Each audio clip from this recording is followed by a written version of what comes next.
문제 푼다고 고생하셨죠? 일단 정답을 한번 쭉 적어 볼게요. 그래서 어느 정도 점수가 나오는지 스스로 한 채점 해보세요. 과거에는 제가 답안지를 만들어 서로 바꿔가 채점시키고 이랬는데 굳이 뭐 그럴 필요는 없을 것 같고 1번에 3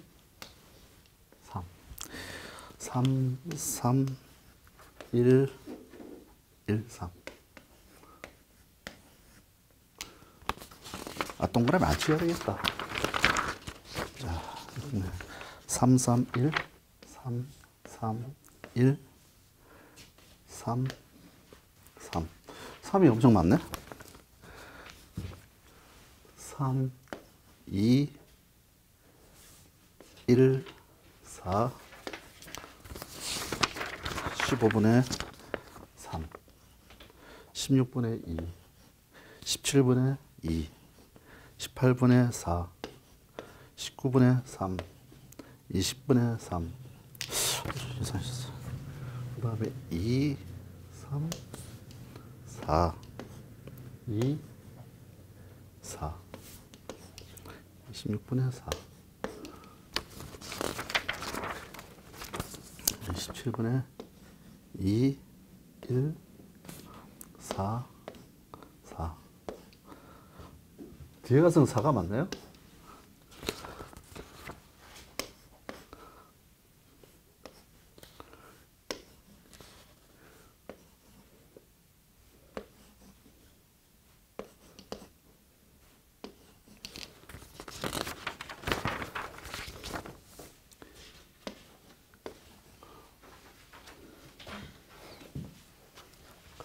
한번 채점 해보시죠.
근데 제 생각에는 이번 4회에 걸쳐 가지고 모의고사 4회분을 우리가 다루어 보면은 총 160문제인데 그 160문제만 보더라도 충분히 한 70점 이상 나올 수 있도록 문제를 구성할 거예요.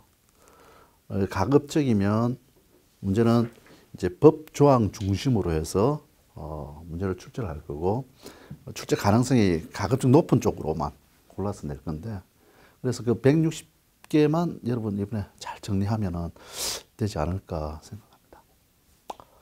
물론 이제 뭐 교재에 있는 문제도 좀 풀어보시면 교재에도 180개와 작년, 재작년 기출문제 80개, 260개 정도 있으니까 교재에 있는 260개 정도와 요거 160개, 420개면 충분해요.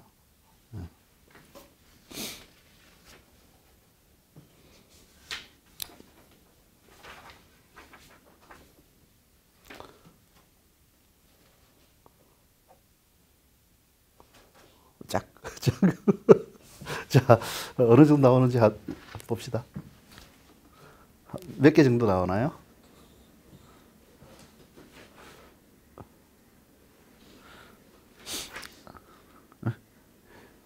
60점 이상, 40점 이하.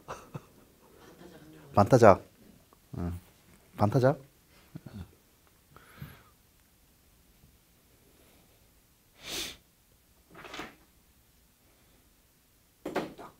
딱 반이에요. 원래 그래요. 제가 과거에도 모의고사 내면은 제가 세 과목을 다 강의를 해봤지만 제가 출제하면 전부 다 반타작이야 항상. 딱 반타작인데 그게 이제 횟수가 거듭될수록 좀 점수가 올라갈 거예요. 그리고 여러분 예습을 안 했잖아. 예습을 좀 하고 오면 이제 판타지가 60점 정도 나와요. 근데 마지막쯤 되면 실전 들어가면 70점 이상이 나온다고. 문제가 약간 실전보다는 좀 어렵게 구성이 돼. 그리고 문장이 약간 긴 거는 여러분들이 훈련을 좀 해라는 의미예요. 앞으로 실제 시험에서도 문장이 상당히 길게 나와요. 뒤에 보면 기출 문제 보시면 알겠지만 거의 뭐 100 보면은 거의 한 문제가 이만큼 나오잖아. 이만큼씩 나오기 때문에 이만큼 나온다고. 거의 3분의 2페이지에 달할 정도로 문장이 기니까 그 훈련을 해야 돼요. 아까도 말씀드렸지만 우리가 4번에 걸쳐 가지고 이제 문제풀이반을 진행을 하는데 첫 번째는 총칙에서부터 모집 부분 앞단까지 해가지고 오늘 40문제를 다뤄보는 거고요. 그러고 나서 풀이를 하면서 그 부분의 핵심적인 내용을 정리를 할 겁니다. 그 다음 주에는 모집에서 자산운용까지인데 자산운용을 다 못할 거예요. 제 생각에 자산운용 쪽에서 문제 나올 게 있으니까. 그래서 여러분은 모집에서 자산운용까지 예습을 좀 해와야 돼. 다음 시간에는.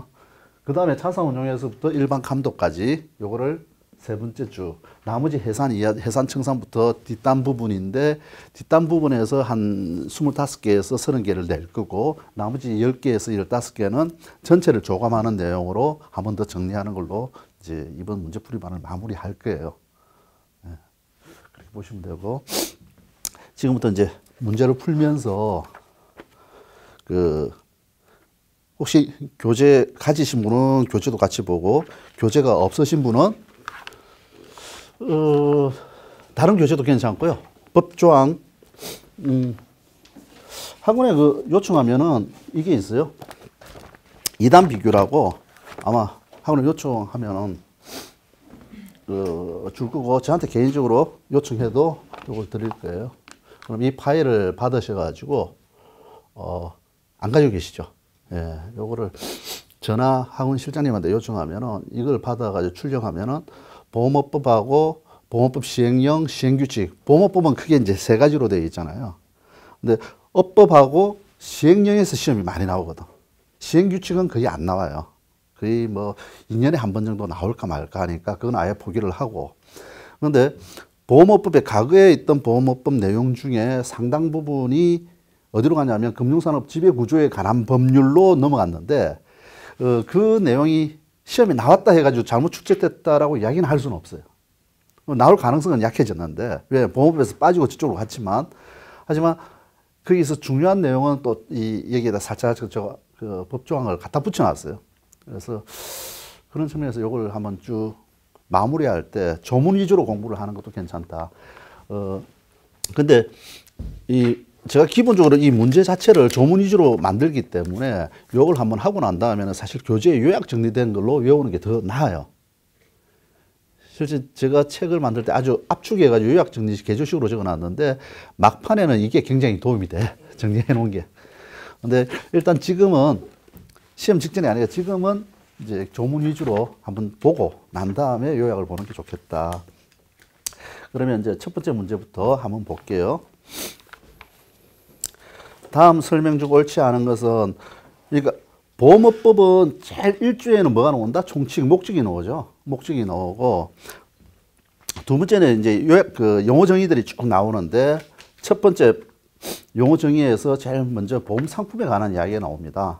자, 1번 보험업법상 보험업 상품에 대한 정의는, 자, 보험업법은 상품을 정의를 해놨죠. 위험 보장을 목적으로 우연한 사고 발생에 관하여 금전 및 그 밖의 급여를 지급할 것을 약정하고 그 대가를 수수하는 계약을 기준으로 한다. 맞죠? 예. 보험법에 이렇게 돼 있어. 예. 상품에 대해서 이렇게 정의를 하고 있고요. 생명보험 상품이란 위험 보장을 목적으로 사람의 생존 또는 사망에 관하여 약정한 금전 및 그 밖의 급여를 지급할 것을 약속하고 대가를 수수하는 계약으로서 생명보험하고 뭐다? 연금보험 포함되어 있는데 연금에는 반드시 뭐가 포함되어 있다? 퇴직이 포함된 겁니다. 퇴직보험을 포함한다. 이렇게 되어 있어요. 그래서 생명보험은 생명보험과 연금보험, 이 연금보험은 퇴직보험을 포함한다. 이렇게 기억을 해야 됩니다. 퇴직보험 계약 포함이다. 이걸 잘 기억해야 되고요. 3번에 가서 손해보험 상품은 위험 보장을 목적으로 우연한 사건으로 발생한 손해에 대하여 손해보험이니까 손해란 말이 들어갑니다. 금전 및 그 밖의 급여를 지급할 것을 약속하고 대가를 수수하는 계약으로서 이까지는 좋아. 그 다음 나오는 게 계약상 채무 불이행, 법령상 의무 불이행으로 발생하는 손해에 대한 것은 제외한다. 자, 여기서 계약상 채무 불이행 또는 법령상 의무 불이행에 관한 손해, 이걸 보상하는 것이 뭐다? 예, 보증보험이다. 그럼 손해보험은 보증보험을 포함한다? 제외한다? 예, 보증보험 포함하죠. 예, 보증보험 이걸 반드시 포함하거든. 그래서 이걸 제외한다라고 했기 때문에 3번이 틀린 거예요.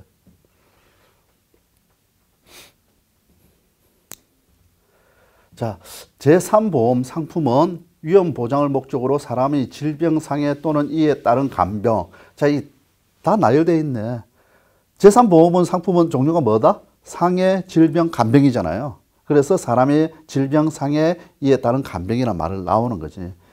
에 관하여 금전 및 그 밖의 급여를 지급할 것을 약속하고 대가를 수수하는 계약으로서 상해보험계약과 질병보험계약과 간병보험계약을 포함한다.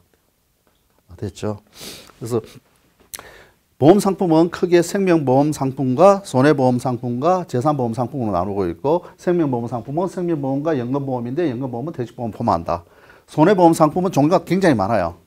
예, 굉장히 많은데 뭐 화재, 해상, 자동차 등등 쭉 나오는데 요거는 외우지 말고 나중에 우리 자본금에서 그거 같이 외워버리자고요. 예, 자본금 부분에서 다시 한번 보기로 하고, 그 다음에 재산보험은 상해, 질병, 간병으로 구성된다.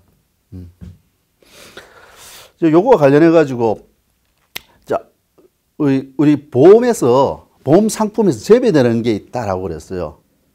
그게 뭐다? 일단 국민건강보험, 고용보험, 산재보험, 4대 보험 있죠. 4대 보험 다 그거는 보험업법 대상이 아닌 거야. 보험 상품에도 포함이 안 돼. 그 중에서 조심해야 될 게 뭐가 있다? 그 선불식 할부 계약이라는 게 있어. 들어보셨죠? 요거 하나만 조심하면 돼. 선불식 할부 계약. 이 할부라는 건 매달 내는 거잖아요. 예, 매달 내는 건데 선불식으로 미리 매달 내는 거래. 이게 뭐다? 선불식 할부 계약은 보험이 아니다라고 되어 있다고. 이게 뭐예요? 이게 상주에서 상주. 상주 상품이야. 예, 상주 상품은 보험 상품이 아닌 거야. 예, 그것만, 이 챕터에서 그것만 조심하면 돼요. 자, 크게 상품을 이렇게 분류하고 있고, 거기 해당 안 한 거는 해당되지 않는 거와 해당되는 거, 이걸 잘 구분하고 기억하면 된다. 됐죠? 예. 다음 2번 넘어갈게요. 자, 다음 중 보험사업 감독 방식이다. 보험사업 감독 방식은 크게 몇 가지가 있다? 3가지가 있다. 그죠? 자, 3가지가 뭐다? 공시주의, 준칙주의, 그 다음에 실질적 감독주의가 있다.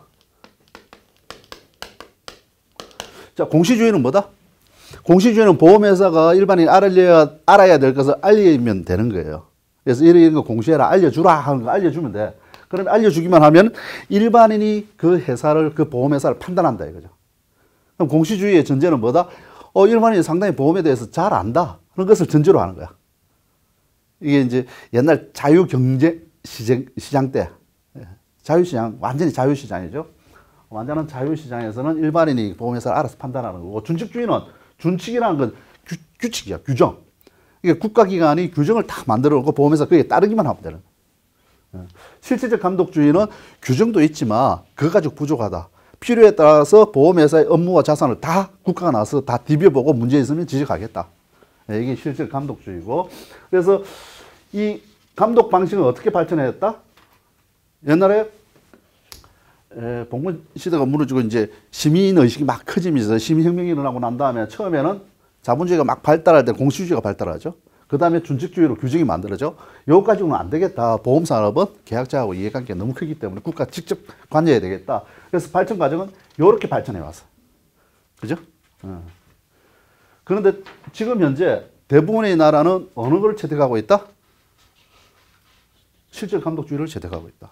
그래서 1번 준칙주의란 이런 거다. 맞죠? 규정 정해놓고 지키라.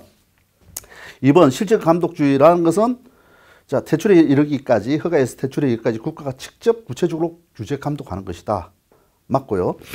3번에 가서 보험 사업에 관하여 공시주의나 준칙주의를 채택하고 있는 대부분의 선진국과 달리 우리나라는 실질 감독주의를 택하고 있다. 자, 뒷단은 맞는데 앞단이 틀렸잖아. 대부분의 선진국의 경우에도 실질 감독주의를 채택하고 있다. 물론 실질 감독주의라는 것은 모든 걸 감독하기 때문에 이 안에는 공시주의적 측면과 준칙주의적 측면이 같이 포함되어 있어요. 같이 포함되어 있고, 나라마다 특히 영국 같은 경우에는 공시주의가 좀 더 확대되어 있어요. 예, 그 공시를 더 강화시킨 그런 부분은 있겠지만 기본적으로 실질 감독주의를 채택하고 있다. 4번에 공시주의는 뭐다? 누가 제일 똑똑하다? 일반인이 똑똑하다는 거죠. 일반인 보험에 대한 경험과 지식이 많다. 그래서 일반인이 판단할 수 있다라고 전제하는 거예요. 준칙주의는 국가가 모든 규정을 만들기 때문에 누가 똑똑하다? 국가가 굉장히 똑똑한 거야. 그래서 국가가 다 만들고 그대로 하면 돼. 예. 이거는 일반인이 굉장히 우수하다. 이건 국가가 우수하다 하는 것을 전제로 해야 이게 작동을 한다. 이야기죠. 자, 3번. 보험업법에 대한 성격이 있다 이랬는데, 첫 번째, 보험사업에 대한 행정규제법. 예, 민영보험사업자를 감독하는 거죠. 예, 민영보험사업자를 감독하는 행정규제법 맞고, 행정적으로 국가가 규제하는 법이 맞고, 보험회사에 대한 특별규정을 위한 상사특별법이다. 상사특별법이다. 왜? 상법에 대한 특별조항이 들어가 있는 거야. 특별법. 그래서 상사특별법이라고 이야기를 한다. 그런데 우리가 법은 크게 공법과 사법으로 나눌 수 있다. 공법은 뭐고 사법은 뭐죠? 공법은 국가와 개인 간의 관계, 국가와 국가 간의 관계를 규제하는 게 공법이고, 사법은 개인과 개인 간의 관계를 규제하는 것이 사법이다. 그런데 보험회사는 이 사인이에요, 국가예요? 사인이잖아. 그래서 사인과 사인 간의 거래야. 보험회사와 개인 간의 거래는 이 사법의 영역이고, 사법의 대표적인 걸로 민법과 사법, 상법이 있는 거잖아요.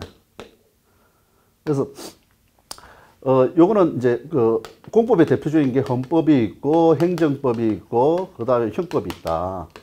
근데 보험업법은 공법적 행정법적 성격도 있고 민법에 대한 상사특별법적 성격도 있기 때문에 공법과 사법의 성격을 다 가지고 있는 거예요. 다 가지고 있다. 자, 원칙적으로 국민건강보험, 국민연금은 공영보험 사업에 대해서는 규제하지 않는다. 아예 보험상품에서 아예 제외되어 있죠. 예, 제외되어 있다.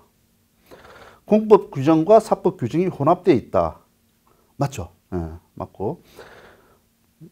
다른 법률에 의하여 가입이 강제된 보험은 규제하지 않는다. 자, 요거 보면은 가입이 강제된 보험이 상당히 많아요. 우리가 뒤에 보면은 보험법에 손해보험의 제3자 보호라는 챕터가 있어. 거기 보면 16가지 의무보험이 쭉 나와요. 손해보험과 관련해서. 그 법에 의해서 가입이 강제된 거예요. 하나 빼고는 15개 전부 다 법에 의해서 가입이 강제된 건데, 그것도 민영보험사업자가 운영을 하고 있죠. 예를 들면 화재보험 중에서 신체보장특약부 화재보험 같은 경우에 의무보험이라고. 그런데 그걸 보험회사가 일반 민영보험회사가 팔고 있기 때문에 그것도 감독기관이 규제를 하고 있다고. 그래서 법에 의해서 강제된 보험이라 하더라도, 뭐 자동차 책임보험도 마찬가지라 하더라도 그건 규제한다. 그래서 규제하지 않는다라고 했으니까 라가 틀린 거죠. 됐나요? 네. 자, 4번 문제가 한번 봐봐요. 자, 아까 공법과 사법 이야기를 했어요. 공법은 보험회사에 대한 행정규제법이야. 행정규제한다는 것은 뭐냐면 보험회사에 대해서 허가하고 인가하고 신고받고 보고받고 규제하고 제재하고 하는 것들, 이런 것들 등록하는 것도 마찬가지. 이것들이 공법에 관한 규정이고, 사법 규정은 뭡니까? 보험회사하고 계약자 사이의 어떤 관계를 규제하는 거잖아요. 그래서 보험업법에는 상법에 특별한 조항들이 몇 개 들어가 있고 민법에 특별한 조항들이 몇 개 들어가 있어.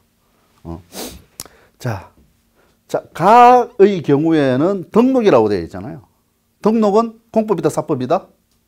공법이다. 인허가 등등 이런 거는 다 공법이다. 나는 상법과 달리 정한, 아예 그 뭐, 쉽게 돼 있네. 상법과 다르다 이랬으니까 상법에 있는 용어가 다르게 정했다. 상사특별법에 관한 조항이다. 자, 이거는 뭐다? 사법이잖아요. 주식회사의 설립, 조직, 운영에 관한 사항. 요거는 사법 조항이다. 자, 보험업법에는 다른 데 없는 특별한 보험회사만 가지고 있는 특별한 회사가 존재한다. 그게 상호회사죠. 자, 상호회사는 주식회사는 누가 주인이다? 예, 주식회사는 주주가 주인인 회사고 상호회사는 누가 주인이다? 사원이 주인이다. 근데 이 사원이 누구냐? 계약자다. 계약자가 주인인 회사가 상호회사예요. 그래서 보험이라는 게 옛날부터 둘의 상부상조를 위해서 만들어진 제도이기 때문에 보험에 있어서만 존재하는 특별한 회사예요. 이게 그래서 보험업법에만 존재를 해요. 그래서 그러다 보니까 우리 업법 조항에 재밌는 게 있어. 우리 등기에 관한 법률에 보면은 보통 그 안에는 주식회사는 이렇게 등기하여야 한다 하는 조항이 상법에 있는 게 아니에요. 등기에 관련된 법에 있는데 보험업법에 뭐라고 있냐면은 그 등기법에 상호회사가 일반 회사가 아니잖아. 근데 상호회사에 대해서는 보험업법에 나와 있기 때문에 등기소는 상호회사에 대한 등기부를 비치해야 한다 하는 것이 보험업법에 나와 있어요. 왜? 상호회사라는 내용이 딴 데는 없기 때문에. 그래서 등기소에 대한 규제도 이게 보험업법에 있는 거예요. 좀 특이하죠. 네. 왜냐하면 상호회사가 보험업법에만 존재하는 유일한 회사 형태이기 때문에 그렇다. 자, 이 보험법의 특유한 회사 형태인 상호회사의 설립, 조직, 운영에 관한, 그것도 상호회사도 회사이고 회사는 사인이다, 그죠? 사인이니까 그 사인에 대한 그 조직, 운영, 설립, 이것도 상법의 일종의 특별법이라고 할 수 있는 상사특별법이다. 자, 보험 모집 종사자 행위에 대한 보험회사의 손해배상 책임. 이게 102조 이야기죠. 요 내용이 뭡니까? 보험회사의 임직원이 모집하다 잘못해서는 보험회사는 무과실 책임을 져라. 보험회사의 설계사나 대리점이 모집하다 했다면 보험회사가 자기의 주요 업무를 다했다는 걸 입증 못하는 이상 대리점의 설계사가 잘못된 것도 보험회사가 책임지라 이래 돼 있죠. 예. 그 민법 756조의 특례잖아요. 그래서 요거는 민법에 대한 특별 규정이기 때문에 102조는 민법 756조에 대한 특별 규정이기 때문에 이것도 사법이다. 민법도 사법의 대표적인 거고 거기에 대한 특별 조항이다. 그래서 사법적 규정은 뭐다? 나다라죠. 아닌 것은 가. 1번. 되나요?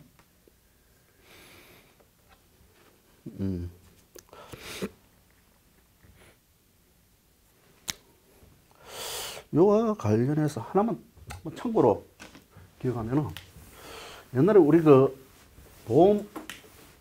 보험업법이 우리나라의 법은 일제시대 때 우리나라 법이 없었잖아요. 일본의 지배를 받았었잖아. 그래서 우리나라 법이 언제 해방됐어요, 우리가?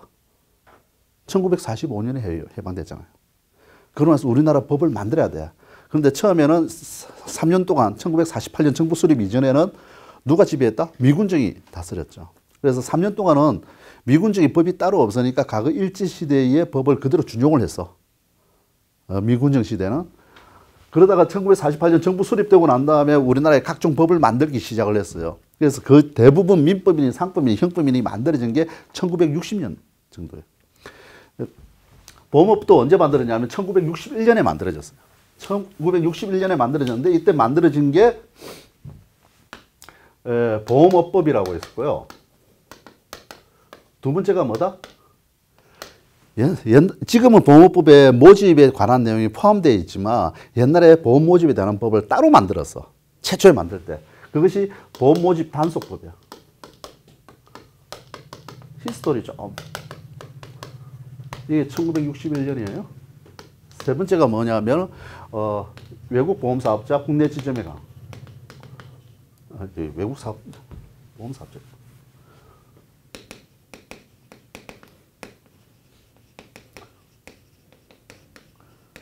에 관한 법률. 요 세 가지가 원래 1961년에 만들어졌다가 그것이 1977년에 통합이 됐어요. 통합이 됐고 사실 여기에 뭐가 있었냐면 재보험공사법이라는 게 있었거든. 이거 참고로 아세요? 지금 우리나라 재보험, 코리안리라는 재보험이 있잖아. 그 재보험 회사가 원래는 민간 기업이 아니고 국가에서 했어요. 재보험공사법이 있었고, 이 재보험공사법 이 안에, 재보험공사 안에서 보험감독 역할을 하는 데가 있었어. 보험감독을 여기서 했다고, 공사에서. 그러다가 1977년 오면서 이것이 통합되면서 보험업법 만들어지고, 재보험공사는 민영으로 가고, 예, 그 당시에 처음에는 한국보험공사라는 게 만들었어. 여기서 보험감독을 했어. 77년. 그 위에 이제 통합되고 바뀌다가 1998년에 뭘 했습니까? 감독원이 통합을 한 거예요. 이제 금융감독원이 만들어졌어. 중간에 이제 한국보험공사가 보험감독원으로 바뀌었다가 98년에 금융감독으로 바뀌었어요. 근데 다른 거 다 기억할 거 없고 원래 태생이 이 세 가지 법에 있다가 통합한 거다. 이 정도만 기억하시면 될 것 같고요. 그 다음 넘어가겠습니다.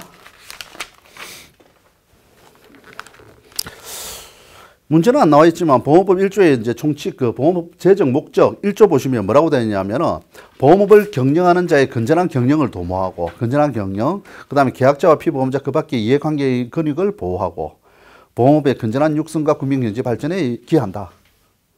이 말이 있으니까 이거 한번 그냥 눈으로 보면 돼요. 좋은 말 다 적어놨는데 일단 보험산업 이 건전한 경영을 해야 되고 계약자 보호해야 되고 그다음에 보험업 건전하게 육성하고 국민경제 발전에 기여해야 된다. 여기서 제일 핵심은 뭐다? 계약자 등을 보호해야 된다. 이게 핵심이죠. 총칙에 이런 내용이 있다는 거 그냥 가볍게 넘어가고요. 그다음에 이제 보험회사에 대한 내용이 있는데 여기에 문제로 한번 보겠습니다. 5번. 보험업법상 보험회사에 대한 설명을 옳지 않은 것은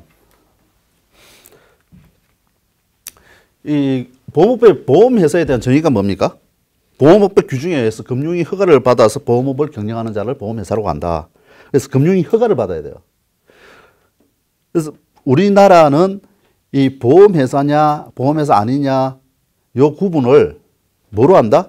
허가를 받았느냐 안 받았느냐를 가지고 따지는 거죠. 그래서 허가라는 것은 보험업법에 따라서 허가를 받아야 되기 때문에 보험회사에 대해서 국내 기업이냐 외국 기업이냐 그러니까 보험회사냐 외국 보험회사냐에 대한 구분은 설립중개법, 설립할 때 어느 나라 법에 의해서 됐느냐 요거에 따르고 있다. 맞아요. 어느 법에 따라서 했느냐. 그러니까 설립중개법설과 반대되는 상대적인 게 뭐냐면 주소지설이거든. 주소가 어디에 있느냐, 국내에 있느냐, 외국에 있느냐 이게 중요한 게 아니라는 거지. 주소가 중요한 게 아니라 어느 법에 따라서 허가를 받고 설립됐느냐 요거에 의해서 따진다. 이게 1번 맞고요. 2번 상호회사는 보험업을 경영할 목적으로 이 법에 따라 설립된 회사로서 계약자를 사원으로 하는 회사를 말한다. 아까 이야기했죠. 예, 상호회사 적이 맞고. 외국 보험회사란 대한민국 이외의 국가법령에 따라 설립되어 대한민국에서 보험업을 경영하는 자를 말한다. 대한민국에서 보험업 못하죠. 허가 안 받으면. 그래서 외국 보험회사라는 것은 대한민국 이외의 국가법령에 따라서 설립되어서 대한민국 외에서 보험을 영위하는 자다. 대한민국 S가 아니고 대한민국 밖에서 외에서. 그래서 3번이 잘못된 거예요. 맞죠? 이해되죠? 예.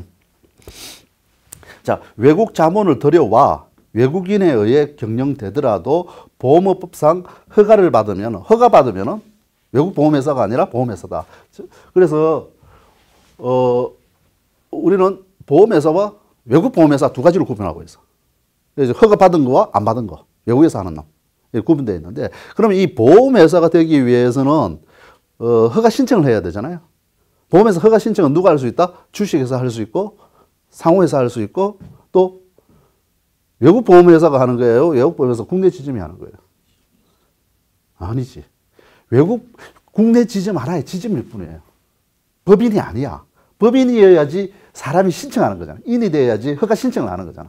그래서 여러분 조심해야 될 게 허가 신청은 주식회사, 상호회사, 외국 보험회사가 하는 거야. 외국 보험회사에 국내에 신청을 하면 허가를 받아가지고 거기에 국내에 지점을 만드는 거예요. 허가 신청하는 것은 외국 보험회사이고 외국 보험회사가 국내에 신청해서 국내에 만들어진 것이 외국 보험회사 국내 지점이 되는 거예요. 그거 구별해야 돼요. 그러면 매트라이프 같은 거 이런 데는 어떤 거냐? 이거는 자본은 외국 회사가 들어왔지만 국내에서 신청을 해가지고 국내에 별도 현지 법인을 만드는 거야. 그러니까 외국 보험회사 국내 지점은 외국 보험회사 지점만 하나 국내에 만들어 놓은 거고. 그래서 그 대빵은 지점장일 뿐이에요. 하지만 우리 임원에 준해서 인정을 해주는 거지. 그러니까 외국 보험에서 국내 지점으로 들어온 거와 외국 보험에서 자본 끌고 와가지고 국내에서 현지 법인을 별도로 주식해서 만들어가지고 인가받은 거하고 다르다는 이야기.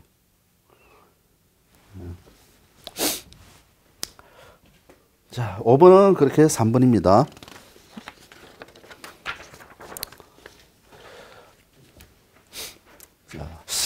보험업 3조에 보면 아주 특별한 게 있죠. 보험계약 체결 금지라는 게 있다. 여기 보면 첫 마디가 누구예요? 누구든지 이래 돼 있어. 누구든지 보험회사 아닌 자하고 보험계약을 체결하거나 중개하거나 대리해서는 안 된다. 그러니까 보험회사 아닌 자고 해서는 안 된다. 보험회사 아닌 자인데 보험을 취급하는 건 뭐다? 외국 보험회사다. 그죠? 그러니까 누구든지 외국 보험회사하고 보험계약을 체결하거나 중개하거나 대리해서는 안 된다. 이래 돼 있어. 그런데 시장이 개방되면서 일부 허용을 해놨고 또 그 상품의 성격상 불가피하게 허용할 수밖에 없는 상품이 있어. 그래서 그 시장을 허용한 거, 그거를 우리가 영어로 뭐라고 그런다? 크로스보드라고 그런다. 크로스보드, 보드는 국경성, 크로스, 국경 간에 거래를 한다. 그랬어요. 그래서 그 크로스보드를 허용하는 상품이 자, 다음에 해당하는 건 외국 보험회사하고 거래할 수 있다. 이래 돼 있어요. 이게 어떤 것들이에요? 원래 외국에 왔다 갔다 하는 거는 기본적으로 허용을 해야 돼.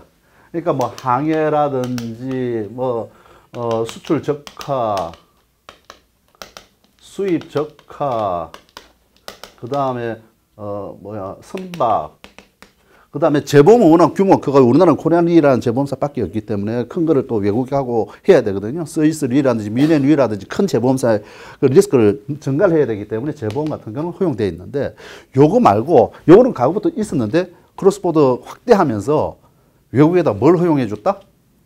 생명보험 허용해 줬어. 그 다음에 장기상해도 허용해 줬어. 여행보험도 허용해 줬어.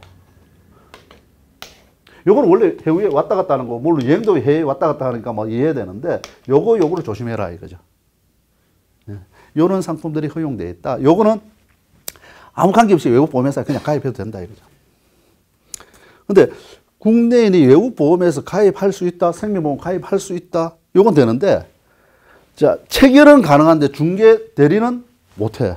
외국 보험회사를 중개 대리하는 건 지금 안 되는 거예요. 그러니까 외국 보험회사의 판매조익이 국내에서 활동을 할 수 있다 없다? 못한다.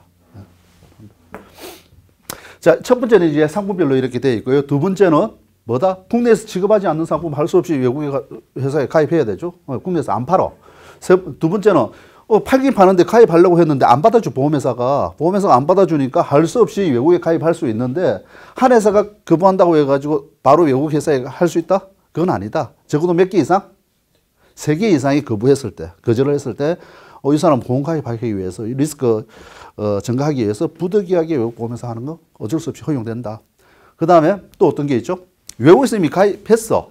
외국 유학 가가지고 있으면서 그냥 보험 가입했는데 그 기간이 남아가지고 국내에서 유지하는 거 그거 가능하다. 기타. 그 다음에 마지막에 기타가 있죠. 기타는 어떤 거다? 기타. 보험 계약이 체결하기 곤란한 경우로서 이때는 뭘 받아야 된다? 금융위 승인을 받아야 된다. 그 이야기는 앞단에 이야기한 것들은 금융위 승인이 필요하다 안 하다? 필요 없다. 그 앞에 이야기한 4가지 빼고 나머지는 금융위 승인을 받아야 된다 이 이야기죠. 자, 보겠습니다. 1번 외국 보험회사가 쭉쭉쭉쭉 다 맞죠? 여기서 생명보험하고 장기상해 요거 조심해야 된다 이랬죠. 그 다음에 2번 3개 이상이 가입 거절했다. 가능하다. 3번 국내에서 취급 안 해. 국내에서 취급을 안 해 갈 수 없이 해외에 가입하는데 이때 금융 승인 받아야 된다 안 받아도 된다? 받을 필요가 없는 거예요. 국내에서 취급 안 하는 거는 금융 승인 없이 가입할 수 있다. 자, 4번 외국에서 보험계약 체결하고 유지하는 거 별도 승인 없이도 가능하다. 자, 이 4가지는 별도 승인 없이 하는 거고 기타 가입이 곤란하다라고 할 때는 금융 승인 받으라 이렇게 돼 있어. 이해되나요? 예. 자, 이제 허가입니다.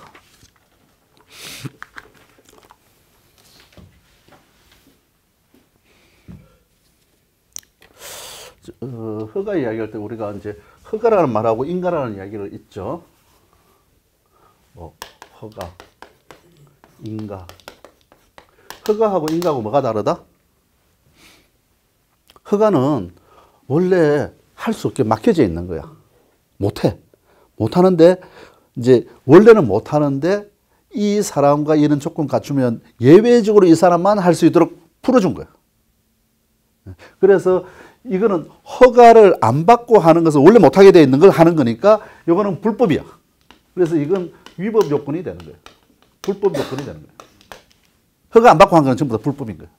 그런데 인가라는 건 뭐냐 하면은 이 어떤 행위를 하는데 우리가 이제 뭐 용을 그린다 해가지고 용에 눈깔이 딱 찍는 걸 그건 뭐라고 그래요? 활용점정이라고 그러잖아요. 그것처럼 어떤 행위를 했는데 이 행정기관이 마지막에 오케이 해야지 그 행위가 완성이 되는 거예요. 그래서 요거는 완성하는 거니까 인가라는 건 효력 발생 요건, 효력 요건이에요. 이건 참고로 기억하세요. 인가하고 허가는 엄밀한 의미에서 학문적으로는 다르다. 그런데 보험업법에서는 좀 섞어 쓰고 있다. 근데 보험업에 대한 허가 이랬을 때 허가는 허가 맞다. 그럼 보험 허가를 안 받고 보험업을 했다? 이거는 위법한 행위다. 위법한 행위다. 자, 보험업 허가를 받을 수 있는 사람은 아까 이야기했죠. 주식회사, 상호회사, 외국보험회사, 국내 지점이다. 외국보험회사다. 외국보험회사다. 그죠? 이거 조심해. 외국보험회사, 국내 지점이 신청하는 게 아니고 외국보험회사가 신청하고 그러면은 신청 받아가지고 국내 지점 하나 딱 허가 받고 이제 만들면 외국보험회사 국내 지점이 되는데 외국보험회사의 국내 지점은 보험회사로 본다, 안 본다? 본다. 우리나라에서는 보험회사로 보는 거야, 그냥. 외국보험회사 국내 지점도 보험회사하고 똑같이 인정을 해준다. 외국보험회사 국내 지점도 보험회사로 본다. 허가 받으면, 미안해요. 허가 받으면, 내가 그 말 빼먹었네. 허가 받으면, 자, 허가 대상 상품은, 허가는 아까 그 보험 상품 종류별로 한다고 그랬죠? 세미보험 상품, 손해보험 상품, 재산보험 상품 종류별로 한다. 근데 이제 허가에 대해서 몇 가지 특칙이 있는데, 이 특칙을 우리가 잘 알아야 되겠다. 그것이 이제 7번 문제로 되어 있어요. 7번, 1번 볼게요. 보험을 경영하는 자는 영위하고자 하는 보험 종목별로 허가를 받아야 된다. 맞죠? 종목별 보험법 허가를 받은 자는 해당 종목의 재보험을 영위할 수 있다, 없다? 허가 없이, 별도 허가 없이도 해당 종목의 재보험을 할 수 있다, 이렇게 되어 있어요. 이게 예외사항이야. 해당 종목의 재보험, 즉 자동차 보험에 대해서 자기가 허가를 받았다 이러면 자동차 보험의 재보험도 다룰 수 있다 이거예요. 다른 재보험 못해. 하지만 허가받은 상품의 재보험을 할 수 있어. 그러면 생명보험회사는 원래 재보험은 생명보험이다, 손해보험이다? 손해보험이다, 그죠? 그럼 생명보험회사가 생명보험 허가를 받았어요.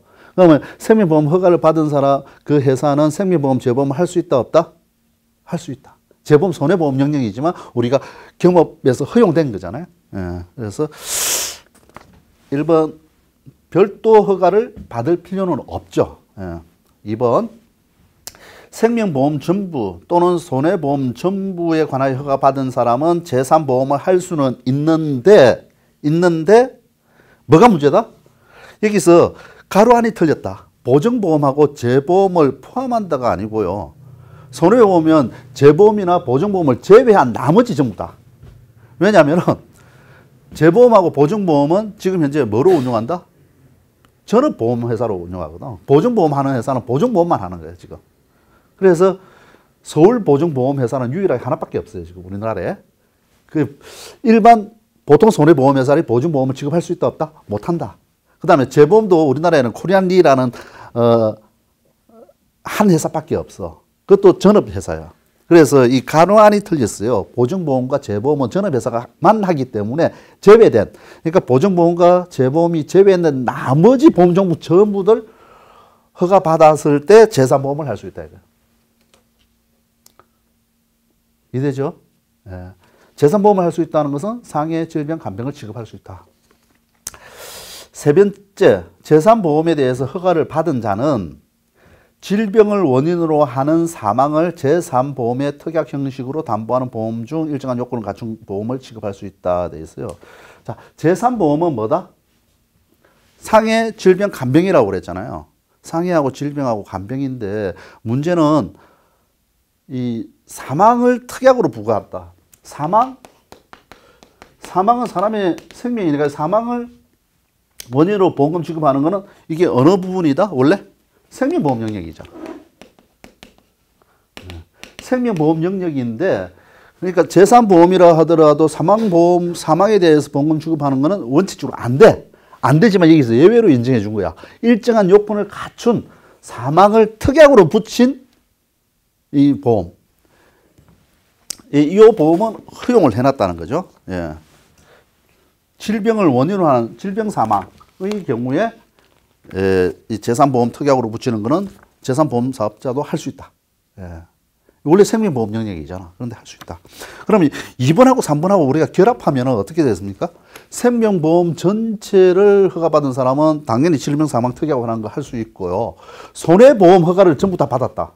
그러면 손해보험 허가를 전부 다 재보험, 보증보험 빼고 다 허가받으면 이 사람 제3보험 할 수 있죠. 제3보험 할 수 있는 사람은 질병 사망을 특약으로 한 상품 팔 수 있죠. 그럼 손해보험 전부를 허가받은 사람은 결국 뭘 할 수 있다? 질병 사망을 특약으로 한 거 팔 수 있다. 이게 쭉쭉쭉 같이 연결되는 거야. 그죠? 이제 질병 사망에 대한 구체적인 내용은 뒤에 문제 나오니까 그때 보기로 하고요. 그래서 3번이 맞는 거고 4번 생명보험 보험 종목 전부 손해보험 보험 종목 전부에 허가를 받은 자는 해당 생명보험업 또는 손해보험 종목에 신설되는 보험 종목에 신설 보험 종목에 허가를 받은 것으로 본다. 여기까지 맞죠? 근데 별도의 제한이 없다가 아니고 이게 제한이 있어. 다 허가받았는데 새로운 보험 상품이 하나 새로 만들어진 거야. 그러면은 이미 다 허가받은 거 신설되는 거는 허가받은 것을 보는데 다만 조건이 하나 있어. 뭐가 있다? 경제 질서를 저해한 사실이 없어야 돼. 정확하게 경제 질서의 건전성을 해준 사실이 없을 것.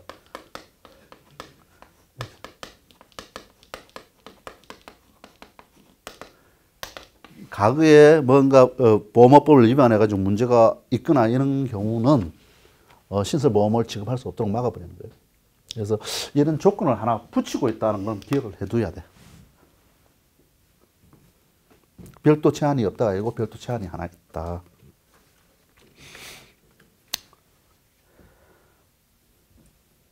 됐죠? 8번 볼게요. 보험업 허가 절차에 대한 설명이다. 잘못된 거. 보험업 허가를 신청하려는 자는 미리 금융위원회에 예비 허가를 신청하여야 한다. 예비 허가 반드시 신청해야 되나요? 안 해도 돼. 안 해도 돼. 근데 우리가 보통 보너가 신청하기 전에 예비 허가를 먼저 신청을 해요. 왜 그러냐면 보너가 할 때 나중에 우리가 허가 요건에 나오지만 인적 물적 시설 다 갖춰야 돼. 다 갖추고 허가를 받아야 되는데 만약에 전산 설비 다 갖추고 사람 다 뽑아놓고 허가 신청했는데 금융위가 너 허가 안 해줘 이래 버리면 속된 말로 개판되는 거 아니야 이거. 직원들 자를 수도 없고 뭐 전산 시설 다 엉망이 될 거니까. 그래서 우리가 이런 시설을 갖추겠다라고 계획서를 작성한 거예요. 그래가지고 실제 갖추는 게 아니고 이런 걸 갖추겠다 이래가지고 예비허가를 일반적으로 신청을 하고 그걸 보면 이제 금융위가 예비허가에 대한 조건을 붙이죠. 요걸 해라. 이러면 그 예비허가에 대한 조건을 갖추고 보너가로 들어가는 게 일반적이지. 그렇다고 하더라도 반드시 예비허가를 반드시 거쳐야 된다 하는 거는 아니라는 거죠. 그래서 예비허가를 신청해야 한다. 1번이 틀렸고요. 이제 허가 신청을 받은 금융위는 2개월 이내에 심사여 예비허가 여부를 통지하여야 한다. 다만 총리령이 정한 바에 그 기간을 연장할 수 있다. 맞고요. 예비허가를 받은 자가 예비허가 조건을 이행한 후 본허가를 신청하면 우리가 보험법에서 금융위는 하여야 한다 라고 되어 있는 건 여러분 딱 하여야 한다에 줄 쳐야 돼. 이 조항이 대표적인 거예요. 예비허가를 받은 자가 본허가를 신청하면 금융위원회는 원래 법무부에 금융위원회가 막강한 권한을 가지고 있어. 할 수 있다, 할 수 있다 엄청 많은데 하기가 한다는 것은 몇 개 안 돼. 그 중에 하나가 번호가를 해줘야 한다 이거. 뒤에 나오지만 우리가 그 설계사나 대리점이 만약에 과거의 등록 결격 사유에 해당하는 것이 사유에 밝혀졌다. 이러면 금융위는 등록 취소 할 수 있답니까? 하여야 한답니까? 하여야 한다요. 만약에 대리점이 자기 계약 금지 조항을 위반했다. 즉 자기나 자기를 고용하고 있는 회사를 계약자나 피보험자로 해서 보험 계약을 50% 이상 넘어가면 자기 대리점이 되죠. 자기 계약 금지 위반이잖아. 그러면은 자기 계약 금지 위반을 했을 때 금융위원회는 등록 취소할 수 있다. 하여야 한다. 어느 거다? 하여야 한다. 그래서 하여야 한다는 조항이 나오면 여러분은 그건 좀 조심해야 돼.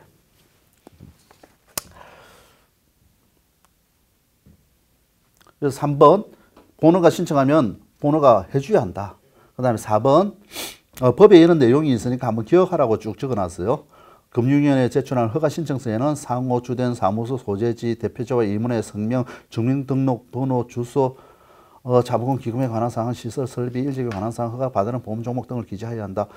요거 여러분 외우지 마시고 허가 신청서에 대충 보면 적어야 될 것 같네.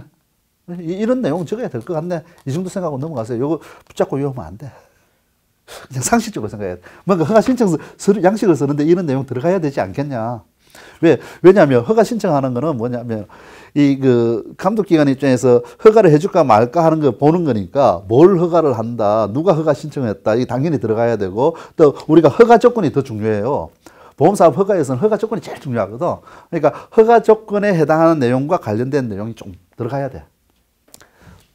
그리고 여기 문제는 구성 안 돼 있고 하지만 우리 보험법 시행령에 보면은 이제 이 허가 신청할 때 첨부 서류들이 굉장히 많아요. 종의 의사록부터 시작해가지고 쭉 나오는데 자본금 기금을 납입한 증명서 등등 쭉 나오는데 여러분 그거 기억할 필요가 없어. 그건 상식적으로 이해를 하시면 되고 제일 중요한 건 허가 조건이잖아요. 허가 조건을 기억하고 난 다음에 이 허가 조건이 맞다는 것을 입증하기 위한 첨부 서류들이거든. 그래서 여러분은 허가 조건을 잘 기억해야 돼요. 뒤에 나옵니다. 10분 문제 나오는데 일단 9번부터 볼게요. 자, 보험업법 및 시행령을 모두 고려할 때 업법하고 시행령 같이 봐라 이거죠. 보험사업 허가를 이미 받은 보험회사가 보험 종목을 추가하고자 할 때 제출해야 되는 서류로 제대로 묶은 것은 정관이라는 보험 그 회사의 그 내부 체제를 구성한 제일 중요한 건데 정관은 보험사업 허가 받을 제출한다 안 한다? 제출한다. 처음에는 제출한다. 그런데 추가로 받을 때는 이미 냈잖아. 그래서 지금 문제가 뭐냐면 보험 종목을 추가하는 경우는 정관을 굳이 변경된 게 아니라면 제출할 필요가 없다.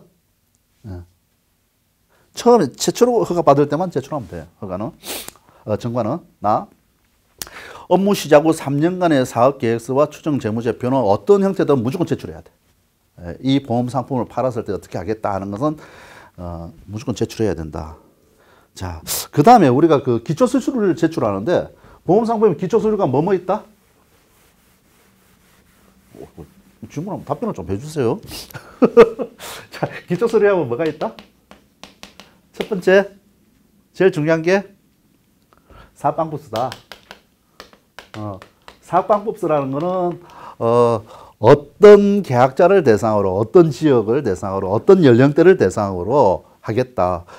보험 납입기간은 이렇게 하고 보장기간은 이렇게 하고 이런 걸 기본적으로 보험 상품에 대해서 쭉 세팅시켜 놓은 거야. 그다음 판매 형태는 뭐 대면으로 팔겠다, TM으로 팔겠다 이런 그 보험 상품에 대해서 전반적인 내용을 다 적어 놓은 게 사업방법서. 그다음에 나오는 게 중요한 게 뭡니까? 계약자하고 보험회사 간에 약속을 정해 놓은 거. 그걸 뭐라고 그런다? 약관이라고 그런다. 그래서 약관은 우리 계약 공부할 때 열심히 공부하시죠. 계약부에서 약관 규제법 모르면 이 점수 한 몇 점 날라간다고 생각해야 돼. 약관이 굉장히 중요하다고. 그래서 약관. 그 다음에 여러분하고 직접 관련된 건 아니지만 계리사들이 주로 하는 게 있죠.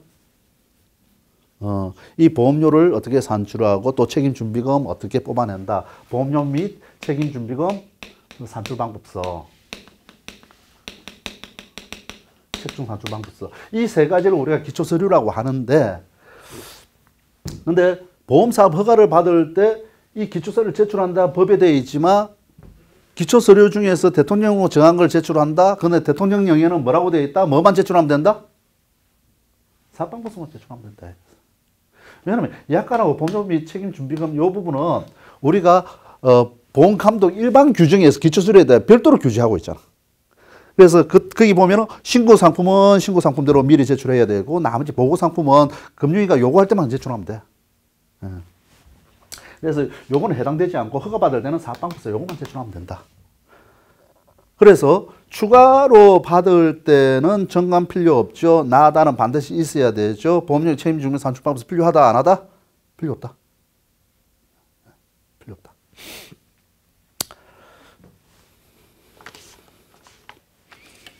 자, 10번. 10번은 무조건 중요해요.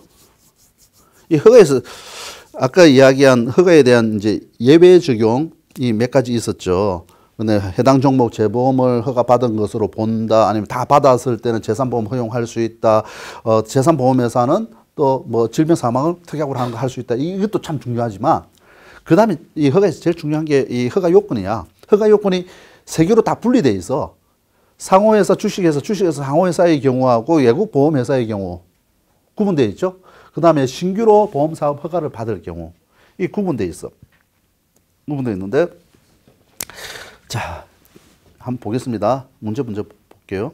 다음 중 보험업 허가를 받으려는 자, 외국 보험회사와 보험종 추가로 하는 사람 말고 즉 일반적인 주식회사 상호회사죠. 허가 요건으로 나열한 것이 이게 왜냐하면 가장 기본적인 거니까. 첫 번째, 자본금, 기금, 법대로 정한 대로 보유할 것. 이거 맞죠? 나 계약자를 보호할 수 있도록 수행하기 위한 전문 인력과 전산 설비를 물적시설, 인적 물적시설을 갖출 것. 그러니까 자본금, 기금, 인적 물적시설 갖출 것. 그 다음에 사업계획이 타당하고 건전할 것. 사업계획, 요것 때문에 우리가 그걸 본다. 사업계획서, 재무제표, 추정 재무제표를 보는 거예요.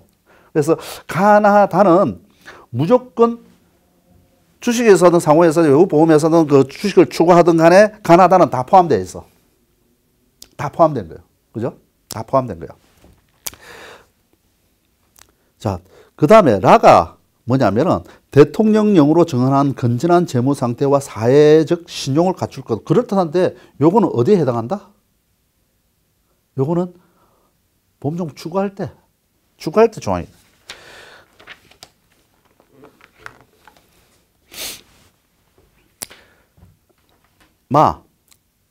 보세요. 자산 사용, 재무 건전성, 영업 건전성이 국내에서 보험업을 경영하기에 충분한 구체적으로 인정받은 이게 느낌이 그렇죠. 국내 이야기, 국제 이야기 나오지. 그 다음에 외국 보험회사는 이미 외국에서 보험 사업을 하고 있던 놈이잖아. 그래서 국내에 진출하니까 외국에서 보험할 때 어떻게 했는지, 그래서 걔네들 영업 형태는 어땠는지, 그래서 영업 건전성이라는 걸 보는 거예요. 우리가 기본적으로 일반적인 회사는 재무 건전성 위주로 보는데 외국 회사가 들어올 때는 영업 건전성을 따로 보는 거야. 그래서 마는 어디에 해당하는 거다? 외국 보험회사에 해당하는 거다. 그 다음에 대주주를 따져요. 대주주는 주식회사, 상호회사, 주로 이제 주식회사죠. 예. 대주주가 임원 결격 사유에 해당하지 않고, 근데 임원 결격 사유는 임원에 대한 결격 사유는 어디로 넘어갔다? 지배구조법으로 넘어가 버렸어.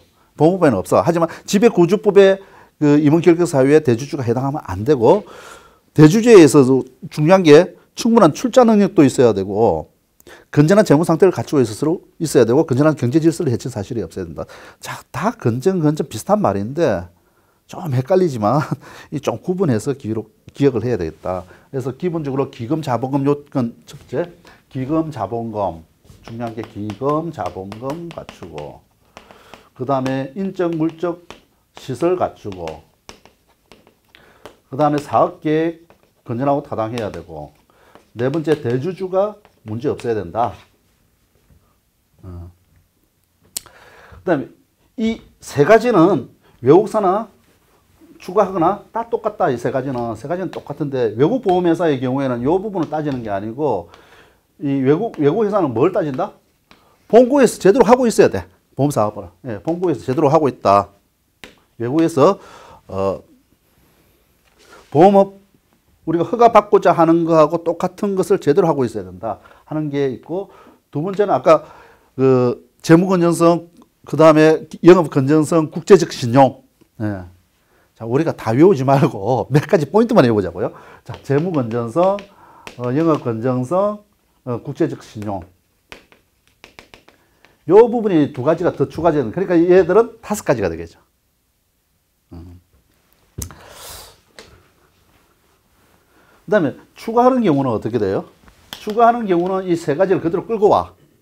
근데 대주주 요건은 추가하는 경우는 원래 처음에 보험사업 허가 받을 때는 대주주 요건은 굉장히 빡빡한데 4번의 경우에 추가할 때는 대주주 요건을 그대로 쓰는 게 아니라 약간 완화된 걸 쓴다. 어떻게 완화된 거냐? 요거는 여러분 기억할 필요 없어. 그건 지배구조법은 가 있으니까. 하여튼 요거보다는 좀 완화된 거. 처음에는 굉장히 빡빡했는데 하나 더 추가할 때는 그냥 대주주 요건 그냥 간단하게 따진다. 그 다음에 하나 추가된 게 뭡니까? 금방 이야기한 게 건전한 재무 상태의 사회신용. 제가 날려 적어도 되죠? 책에 다 있잖아. 이 2가지를 추가로 따지는 거야.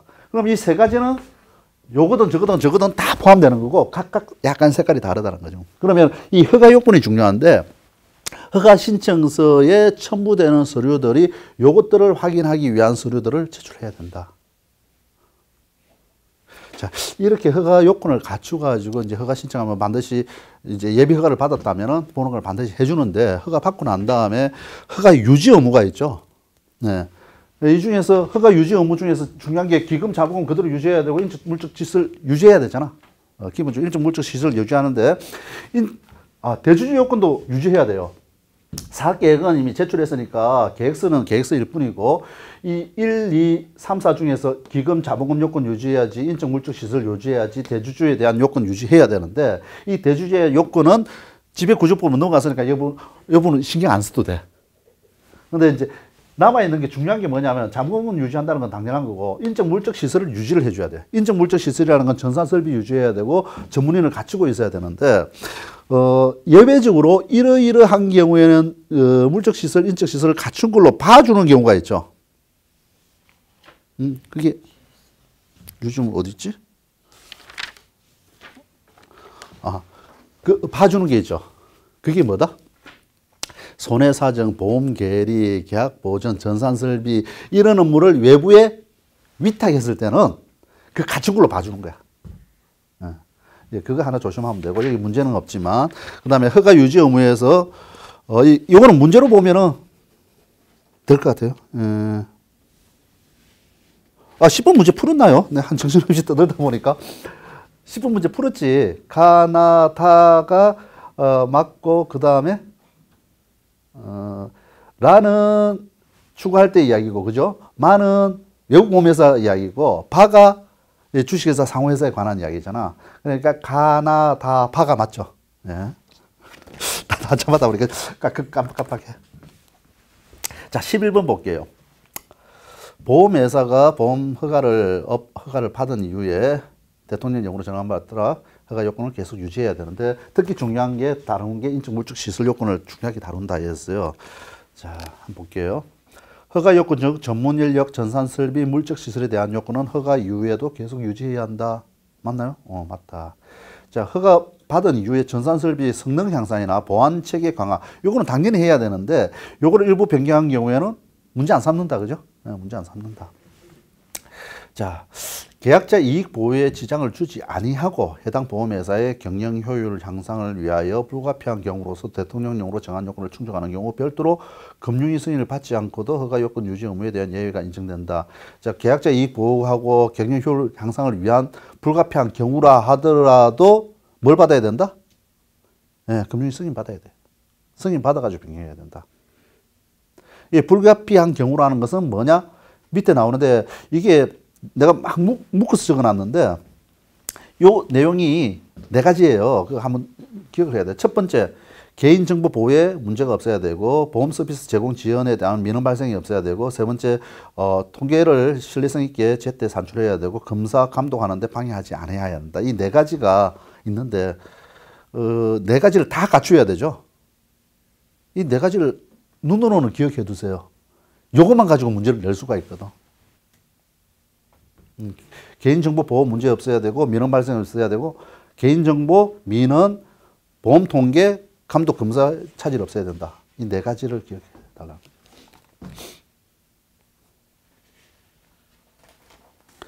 자, 이런 네 가지를 다 갖춘 경우라 하더라도 금융위 승인 받아야 된다는 거예요.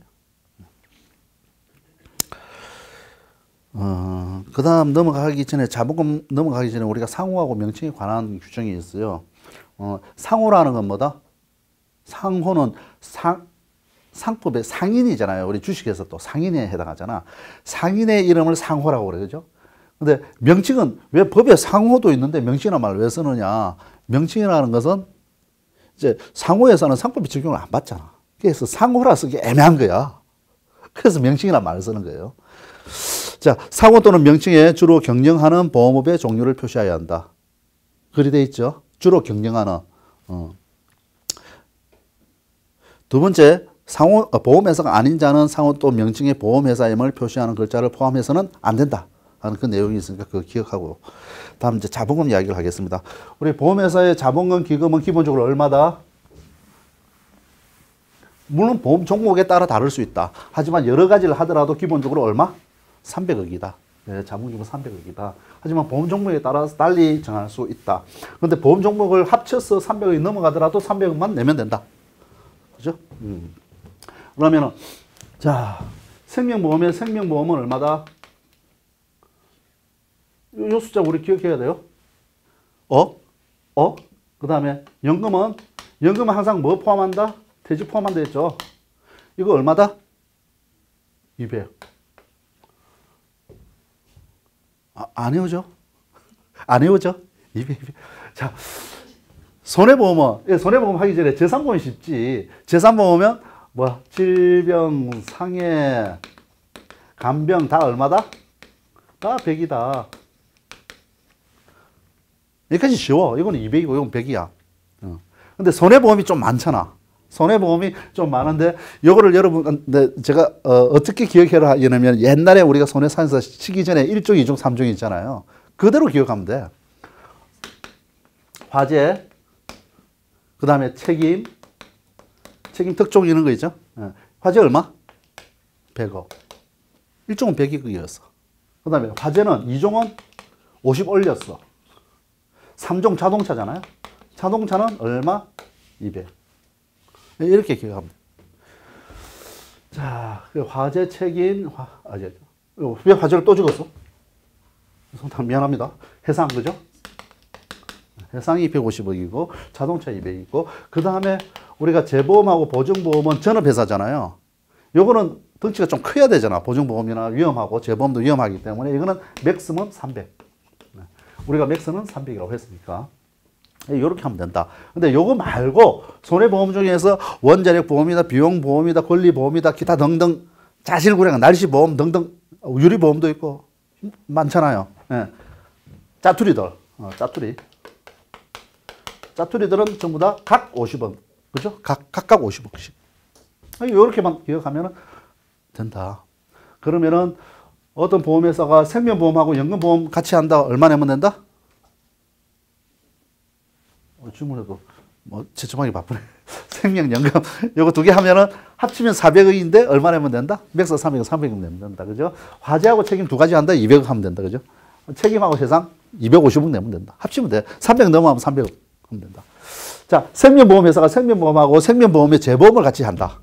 그러면 생명보험 200억에다 재보험 300 합쳐가지고 500억이니까 300억 내야 된다? 아니다. 그죠? 왜냐면 이것만 받으면 생명보험 한 사람 재보험 할 수 있기 때문에 200억만 내면 된다.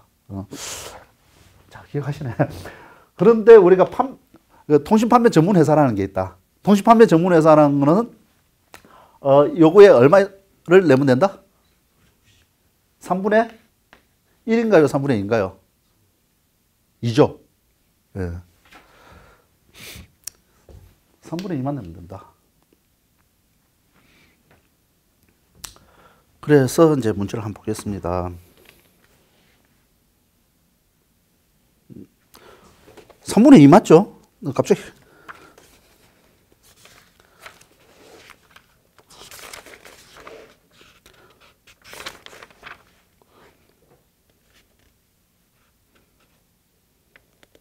음. 3분의 2 맞아요. 혹시 내가 또 틀렸나 싶어 한번 더 확인했어. 답변을 안 하시면 나도 헷갈려. 자, 12번. 자, 생명보험과 연금보험 하면은 합쳐가 400이니까 맥스 300만 내면 되죠. 맞고. 화재보험과 해상보험. 그 다음에 재보험도 한대. 근데 동보험의 재보험이니까 이거 계산에 포함 안 시켜도 돼. 그죠? 그럼 화재보험은 100, 해상은 150. 합쳐서 250. 맞죠? 질병, 간병, 100, 100씩이니까 200. 맞죠? 뭐, ABC는 다 맞고. 자, 권리보험은 얼마다? 50. 근데 통신 판매로 한대. 그럼 3분의 2잖아. 50에 3분의 2 계산하는데 시간 많이 걸렸죠. 33.3, 33.3인가? 한 34. 뭐, 되고요. 34억 이러면 되고. 상해보험은 100억이죠. 이것도 계산하는데 시간 많이 걸렸겠다. 자, 요거 얼마다? 33이니까 66조니까 67억이네. 네, 만든 거는 3개. 넘어갈게요. 자, 13번 통신판매 회사에 관한 이야기도 좀 섞여 있네요. 통신판매 전문 회사라 하면 총보험 계약 건수, 총보험 계약 건수 또는 수입 보험료의 90% 이상을 전화, 우편, 컴퓨터 통신 등 통신 수단을 이용해서 모집하는 보험회사다. 여기서 뭐가 틀렸어요? 이 만든 것 같죠? 틀렸어. 우리가 시험 칠 때 조심해야 되는 게 또는 하고 밋이야. 총 보험 계약 건수도 90% 이상이어야 되고 수입 보험료도 90% 이상이어야 돼. 이게 밋이 밋, 또는이 아니고. 가끔 이런 거 나오면 조심해야 돼요. 오하냐 엔드냐 조건이 어떻게 걸리느냐 이거 조심해야 된다. 자, 통신 판매 전문 회사가 대통령령에서 정한 모집 비율을 위반한 경우에 그 비율을 충족할 때까지는 통신수단 외 방법, 즉 일반 설계사를 이용한 방법, 요거 아예 할 수가 없죠. 아예 할 수가 없는데 금융 사전 승인 받으면 된다. 안 돼. 사전 승인도 안 돼. 무조건 못 해. 무조건 못 하는 거예요. 외국 보험에서 영업 기금은 30억은 미만이다. 요건 틀리진 않았겠죠. 요거는 무조건 틀린 거잖아. 30억 이상이니까. 요거 헷갈리지는 않았을 것 같고. 현행 보험업법에는 보험회사가 그 상호 또는 명칭 중에 주로 경영하는 보험업 종류를 표시하도록 강제되어 있으나 보험회사가 아닌 자가 그 상호 명칭에 보험회사임을 표시하는 글자를 포함한 경우에 대한 규제는 없다가 아니고 있다. 표시해서는 안 된다 이래 돼 있어요. 그래서 몇 개인가 빵개. 아마 빵개는 선택을 잘 안 할 것 같아요. 이걸로 이게 함정을 판 거예요. 한 개라도 할 것 같았어. 맞았어요?